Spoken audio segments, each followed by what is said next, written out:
Nusa Kambangan adalah sebuah pulau yang terletak di Kabupaten Cilacap, Jawa Tengah. Pulau ini merupakan milik pemerintah Indonesia dan dikelola oleh Kementerian Hukum dan HAM. Memiliki luas sekitar 90 km persegi dan terletak di Selat Sunda berbatasan dengan Australia. Pulau ini dikenal sebagai satu penjara yang paling mengerikan dan berkeamanan paling tinggi di Indonesia. Tempat ini sudah dikenal hingga ke luar negeri dan seringkali disebut sebagai Alcatraz-nya Indonesia. Penjara ini juga mendapat julukan Pulau Kematian karena sangat berperan sebagai pusat eksekusi narapidana. Hal ini membuat Nusa Kambangan sering dikaitkan dengan hal-hal yang menyeramkan, baik secara fisik maupun mistis. Dalam cerita pewayangan, jauh sebelum itu, pulau ini sudah dikenal keramat bagi keluarga istana dinasti Mataram dan dipersepsikan sebagai tempat untuk melakukan ritual. Pulau ini dipercaya sebagai pusat ibu kota makhluk halus yang membawahi seluruh wilayah di tanah Jawa yang dikuasai oleh sosok makhluk halus Batari Durga. Konon di pulau ini terdapat bunga Wijaya Kusuma yang berarti bunga kemenangan. Bunga Wijaya Kusuma dipercaya mampu mengembalikan tahta Amangkurat I yang kala itu dalam pelarian ke Tegal karena istana Kartasura diduduki oleh Trunojoyo. Sejak saat itu, Pulau Nusa Kambangan pun dikenal sebagai Pulau Bunga-bungaan.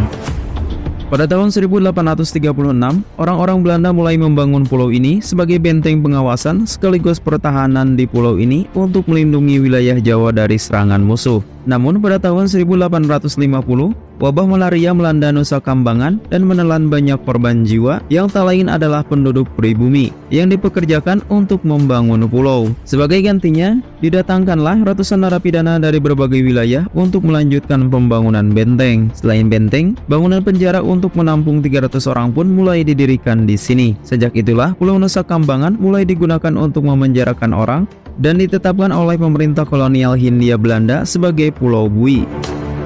Sejak tahun 1908, pembangunan terus berlanjut dari tahun ke tahun dan setidaknya ada 9 bangunan yang difungsikan sebagai penjara di pulau ini. Setelah Indonesia merdeka, Nusa Kambangan terus menjadi lokasi penjara dan semakin diperkuat keamanannya untuk menampung para narapidana kasus berat. Dan pada tahun 1980-an, pemerintah Indonesia membangun lapas Kembang Kuning untuk menampung para narapidana politik. Selama masa pemerintahan Soeharto, Nusa Kambangan menjadi simbol hukuman bagi narapidana politik. Ratusan pembangkang politik dipenjarakan di pulau ini, termasuk para aktivis demokrasi, mahasiswa, dan jurnalis.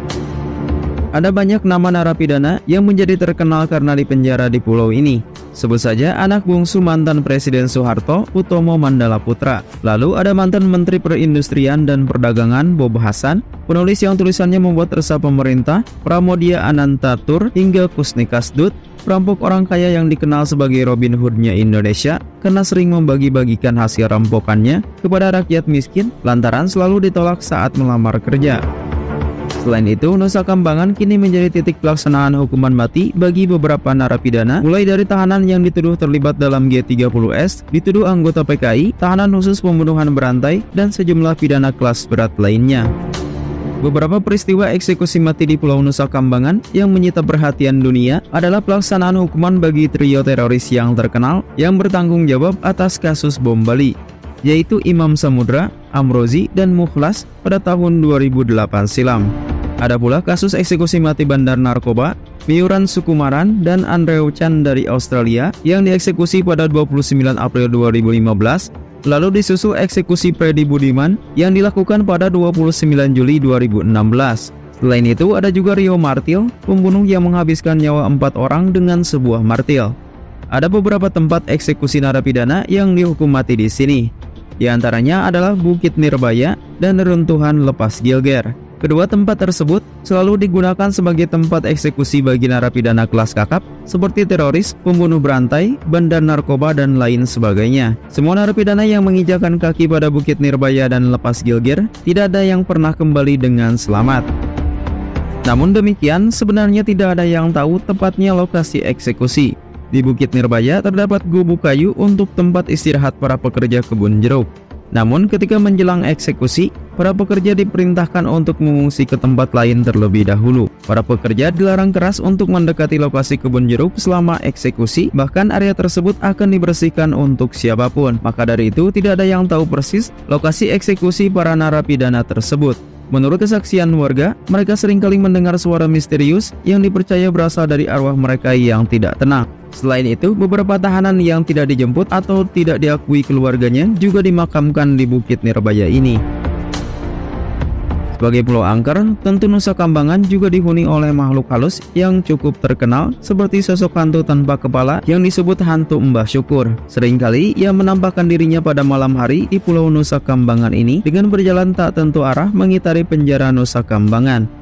Sosoknya dipercaya sebagai pemimpin dari semua arwah gentayangan yang menghuni Nusa Kambangan. Ia merupakan seorang tahanan yang dieksekusi dengan cara ditembak dan dipenggal kepalanya. Ia pun sering muncul di tanggal eksekusinya untuk memperingati hari kematiannya. Selain itu, Pulau Nusa Kambangan dikenal sebagai salah satu pulau yang paling bersih di Indonesia. Hutan-hutan bakau masih sangat asri dan binatang-binatang buas seperti macan hitam dan ular berbisa juga masih banyak menghuni pulau tersebut karena tidak ada yang memburu mereka.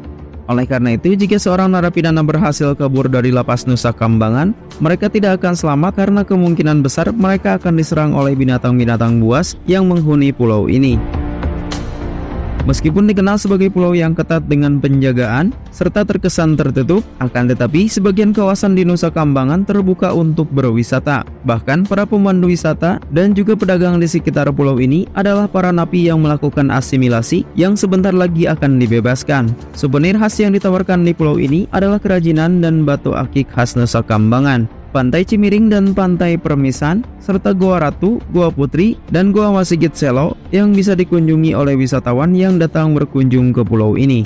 Akses kapal ke pulau ini melalui Pelabuhan Wijayapura Cilacap menuju Pelabuhan Sodong Nusa Kambangan dengan waktu tempuh hanya 15 menit. Namun perlu diketahui, Pulau Nusa Kambangan adalah pulau blank spot atau pulau tanpa akses sinyal karena tidak ada yang datang ke sini untuk memasang jaringan internet. Hal ini disebabkan oleh kasus penyelundupan 1,2 juta pil ekstasi pada tahun 2017 yang membuat Pulau Nusa Kambangan langsung dijadikan tempat kosong tanpa sinyal. Kendati demikian, Lapas Nusa Kambangan tetap menyediakan layanan telepon umum bagi narapidana yang berkelakuan baik untuk menghubungi kerabatnya di bawah pengamanan yang sangat ketat.